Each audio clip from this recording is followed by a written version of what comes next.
Сәлеметсіздер ме, құрметті білім алушылар? Педагогика пәні бойынша кезекті сабағымызды бастаймыз. Сіздермен бірге педагогика және кәсіптік пәндер оқушысы Бекшойынова Айсұлу Еркінбековна. Бүгінгі сабағымыздың тақырыбы дене тәрбиесінің маңызы, міндеттері, мазмұны. Дене тәрбиесі адамның денсаулығын нығайтып, қимыл әрекеттерін қалыптастыратын, адамгершілік қасиеттері мен ерік жігерін жетілдіретін негізгі тәрбие бағыттарының бірі болып табылады. Сонымен бүгінгі сабағымызда қарастыратын сұрақтарымыз: дене тәрбиесінің маңызы мен міндеттері, дене тәрбиесінің мазмұны, бағдарламасы, дене тәрбиесі және салауатты өмір салты. Дене тәрбиесінің маңызы мен міндеттері. Қандай да бір қоғам болмысының сәтті болуы болашақ жастарының денсаулығына тікелей байланысты. Қоғамдағы жасөспірімдердің дене және рухани қабілеттерінің қаншалықты саулығына байланысты, соншалықты олар халық игілігі үшін пайдалы әрі нәтижелі еңбек етеді. Оқушылар дене бітімінің дұрыс дамуы, денсаулығының нығаюы, жұмыс қабілетінің артуы, сыртқы ортаның қолайсыз жағдайларына қарсы тұруға ықпал етеді. Жақсы денсаулық адамның еңбек және қоғамның іс-әрекетіне жемісті қатысуының маңызды кепілі. Дене тәрбиесінің мақсаты: балалардың дене мәдениетін қалыптастыру, спортпен айналысу қызығушылықтары мен қажеттіліктерін ояту, ынталандыру және дененің дамуы мен денсаулықты нығайтудың маңызын терең ұғындыру.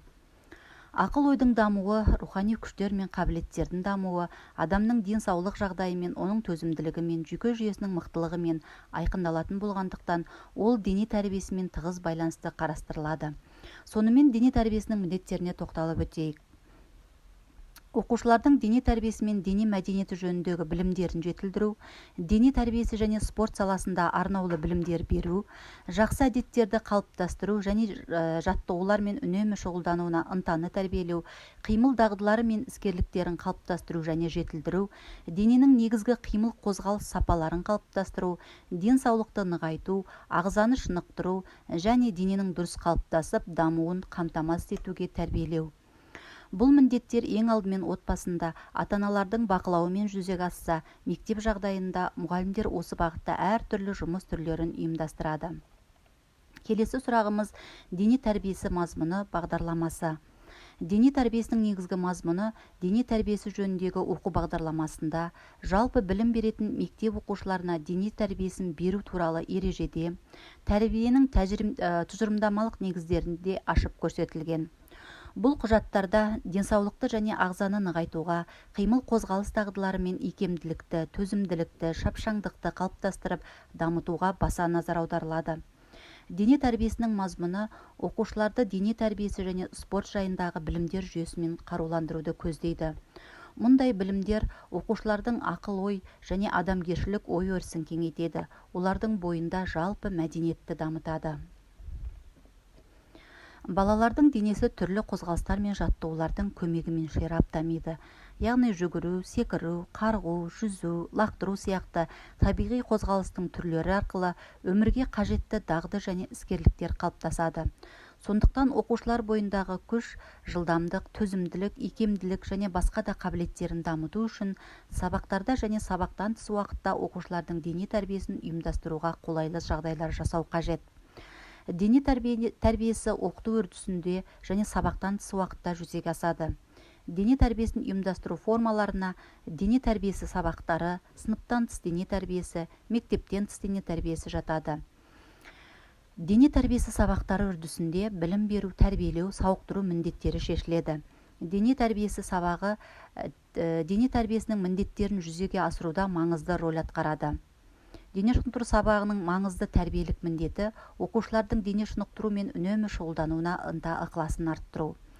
Дене тәрбиесінің сыныптан тыс жұмыстарының жүйесі оқыту үрдісінде атқарылатын жұмыс түрлерінің мазмұнымен тығыз байланыста болу керек. Дегенмен де оқушылардың спортпен кең көлемде айналысу мен қызығушылықтарын арттыруда сыныптан тыс жұмыстардың мүмкіншіліктері әлдеқайда мол болады.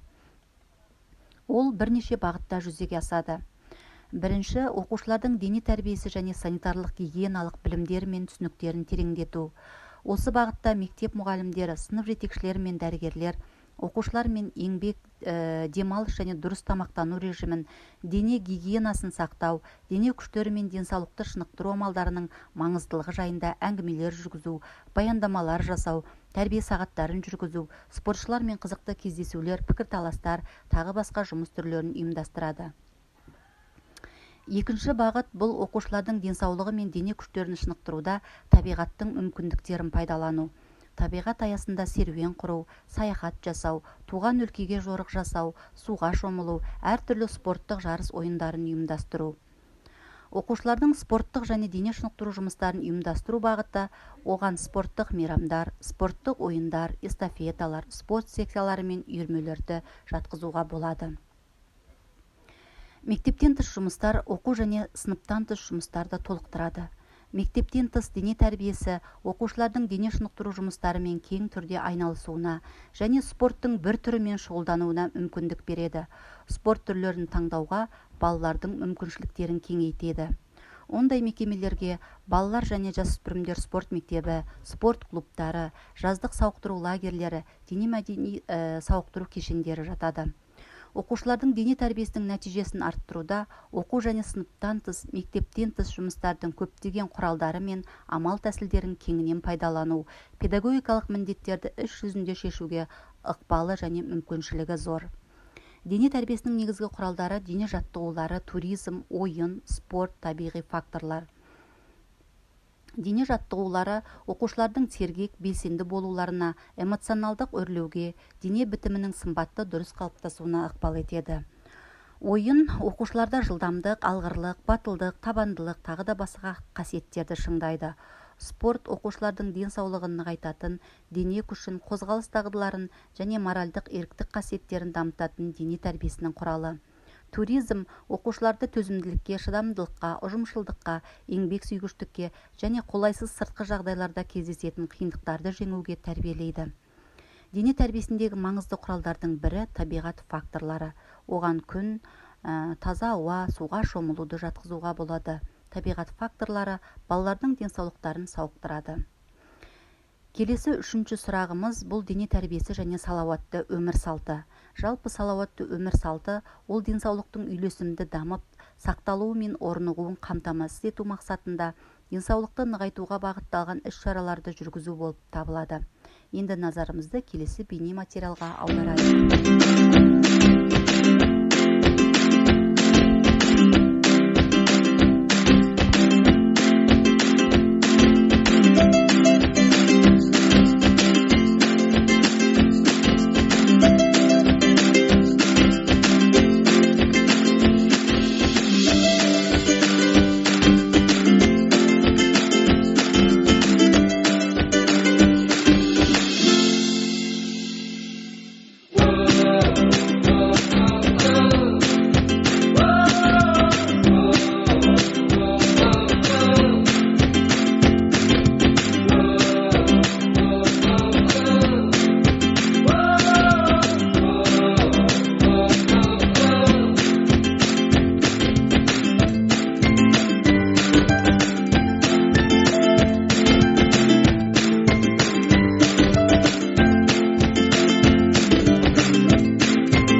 Сонымен, дененің саулығы адамның кез келген әрекет пен нәтижелі айналысуына зор ықпал етеді.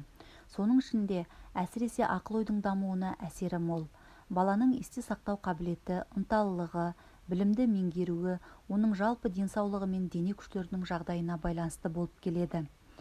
Дене тәрбиесі ерік жігері мықты, батыл, белсенді, өз отанын қорғауға лайықты жас ұрпақты ойдағыдай әзірлеудегі аса маңызды әлеуметтік міндеттерді атқарады. Сабағымыздың келесі бөлімінде өзін-өзі тексеру тапсырмалары берілген. өзін-өз тексеру тапсырмаларын орындап болғаннан кейін төмендегі тест сұрақтарын шешіп, жауабын Canvas платформасы арқылы мұғалімге тексеруге жібересіздер. Сонымен бүгінгі сабағымыз аяқталды. Сау болыңыздар.